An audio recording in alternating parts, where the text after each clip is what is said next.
post-match press conference for Jamaica against Trinidad and Tobago, semi-final one in the Unity Cup.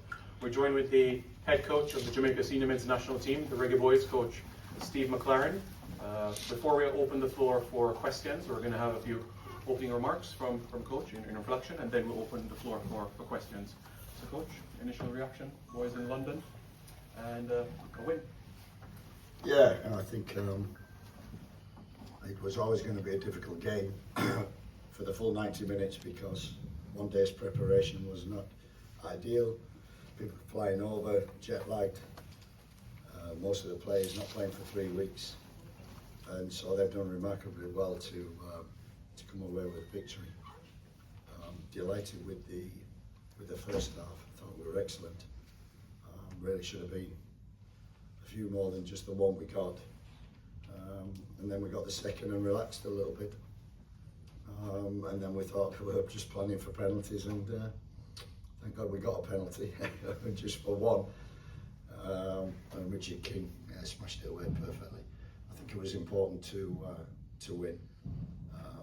It must have been for the neutral, I don't know. A great game because it was end to end. There was chances. It was great football as well. You know, they're very technical, tactical. Trinidad, we knew that. But our boys did really well in terms of discipline, the game plan, and the transitions that we had, and opportunities to score. I'd say we should have scored more than 3, but normally you're happy with 3. But there were 2 penalties, which. But I think the key thing is there was a lot of pressure on the players today. First time in for a lot of them, all of them really. First time in the UK, playing for Jamaica. For the UK players, their families, the kids, you know, have never seen Daddy playing in a Jamaica shirt. I've had the privilege of that, and I think they love that. I think the Jamaicans coming over have had a great experience already about what Europe is about, what international football is about. We're delighted, but I think the key thing is, like we said, the fans were fantastic. They were really, from the beginning when we stepped out on the field, before the warm-up, during the warm-up, and during the game, even when it went to 2-2, they were always behind the team. And I think the key was obviously winning this game, but was also in a performance to make the supporters proud, and with a smile when they leave the stadium. And that's what the players have done, achieved victory. Jamaicans looked proud as we went round, and they were all smiling. And that's what we like in Jamaica, I know that. So for a few days we can enjoy it, then get back to work. And a tough game on Saturday, whoever. Thank you, Coach. We can now open the floor for questions. Yes, go ahead. Hi, Steve. Congrats on the win. I just want to find out, do you have a preference for an opponent on Saturday? Would you want to face Ghana or Nigeria? Which one would you want to take on Saturday in the final? I'm going to watch the game tomorrow, so after the game I'll tell you. It's who we have to. You know, it's different totally, isn't it? So I've not seen a lot of either team, apart from they've got good players, they've good squads. So we'll just enjoy this, recover, and yeah, hopefully the fans will come again on Saturday, and we put in a good performance. The key for me was playing good football and a good performance and create chances, and there was exciting football, and also from Trinidad. So I think for the neutral, even for the 2 supporters, Trinidad and Jamaica, it was a game of football and a good game of football. All right, we can follow up with other questions. Please raise your hand, and then we can continue from there. All right, Gario, go ahead. Hello, Coach. Gario once again, JFF Live. Overall, from preparation standpoint, did you think today's game will get your players in the where you need to be for the second one coming out? You just mentioned you had one day to prep. Yeah. you was there, you know. It's been a difficult 2 days and a lot of detail and information put into the players. We hope that, you know, our squad was 17 outfield players and 3 goalkeepers. So we're still 3 short, and I think that showed in terms of as the game went further on. We'll hope to get a couple who might come out to give us reinforcements for Saturday. Warner Brown being one of them, and that would have been a nice asset for us. Yeah.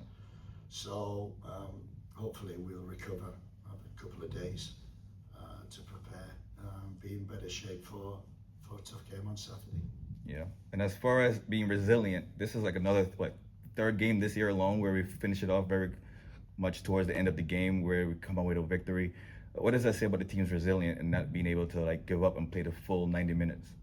I think the key was the reaction after 2-2. I was a little bit stunned. We didn't see it coming, but the reaction from the team was excellent. It never panicked, never lost its focus, and carried on playing. So I was really pleased in that respect. Showed maturity and belief, but as you say, I don't know what's that 4 and 5 in the last in stoppage time. Yeah. And that's one of our mottos: is fight and don't give in. Thanks, Coach. Any other questions from the members of the media? Yes, go ahead. Hi Steve, Nashel from Olympics.com. Congratulations on the win. When you're watching the game tomorrow, what exactly are you going to be looking for? Is it going to be more a sense of getting an idea of their tactics or looking at the strongest players on the pitch? A bit of both. I think it's, you know, obviously formation. You know, saying that we expected Trinidad to play with a 3-5-2 and the surprises with a 4-3-3 and even a change second half. So we adapted really well. You know, from what preparation we've done. So it's just to get an idea of obviously the strengths of each team, the formation, the strongest players, strengths and weaknesses. So just the usual opponent scouting. But the key thing is, you know, it was important to win today because of the FIFA points as well. So Saturday will be nice. Hopefully, a couple more players coming in, and another good performance. That was for me the key. Was, you know, were we disciplined? Did we have good shape? Were we front foot? Were we aggressive? And we've got speed, and we used it on transition a lot. And I'm personally just delighted for Burrell. You know, he plucked from nowhere. And you know, playing for Burton, scoring goals, bit of an unknown. He's come here, he's been quiet. It must have been a huge game for him and his family. I know they're all here. And what a debut to score. And that goal that he got is what we saw in him. He's always in the 6-yard box, always. When a cross comes in, when there's bouncing around, he's always in the 6-yard box, and that's a real strength of it, number 9. Yes, I see in the back, yeah. Hi Steve, Morgan Afori from the Guardian Observer. I just wanted to check with you in terms of the support today. Did it feel like a home game? It was really loud from the Jamaica contingent. So did you feel like you were playing in front of your fans at home? Yeah, absolutely.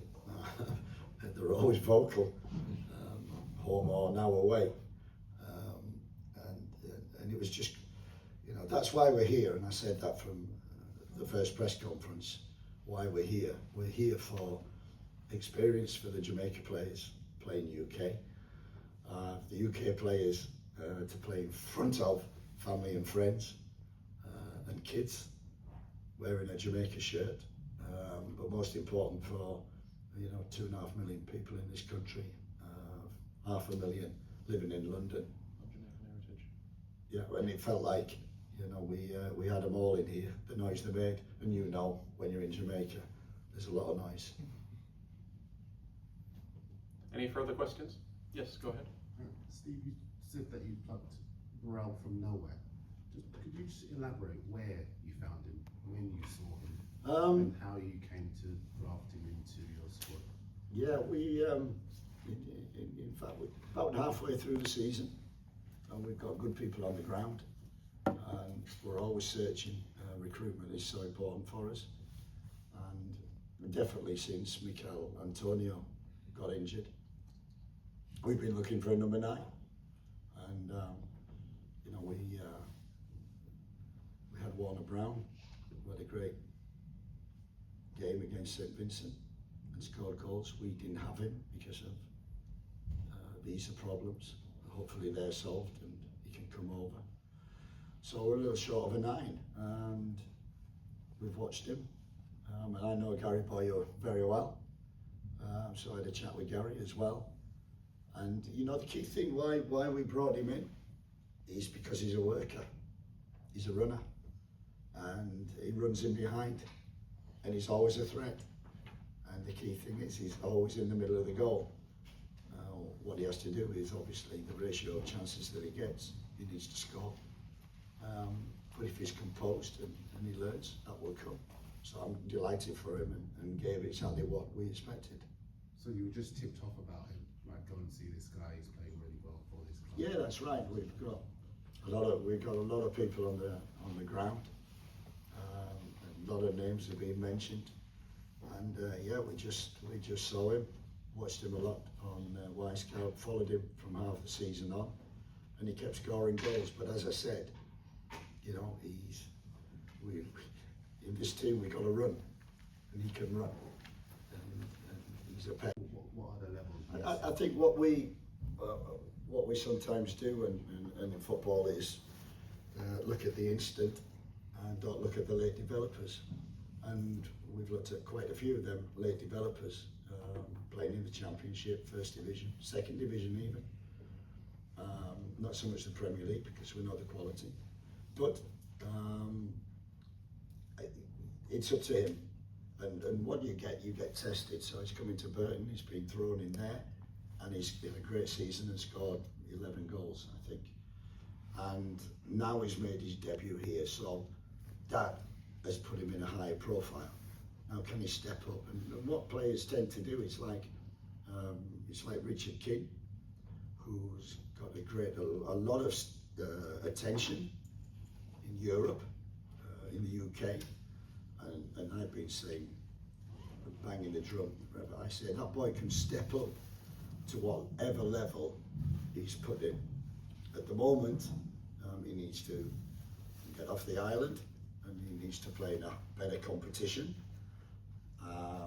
But I think, and I've included in the last 2 games, he was excellent against the US when he came on. So and I've told every scout in England that they need to take Richard King, because he might not be now, but he will be, because that boy's got everything.